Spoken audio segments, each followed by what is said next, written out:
Narito ang 5 katotohanan tungkol sa mga magulang. Una, impluwensya ng mga magulang sa wika. Pagsapit ng 3 taong gulang ng isang bata, karaniwang natutunan na nila ang humigit kumulang 1,000 salita mula sa kanilang mga magulang.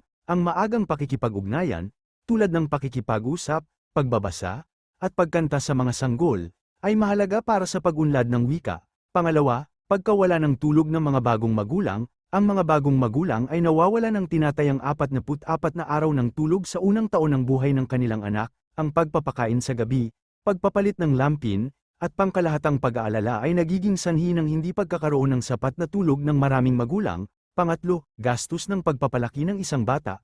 Sa Pilipinas, tinatayang aabot sa 1,000,000 o mahigit ang gastos sa pagpapalaki ng isang bata mula sa kapanganakan hanggang sa edad na 18. Kasama sa halagang ito ang mga gastusin tulad ng pabahay, pagkain, edukasyon, at pangangalagang pangkalusugan, ngunit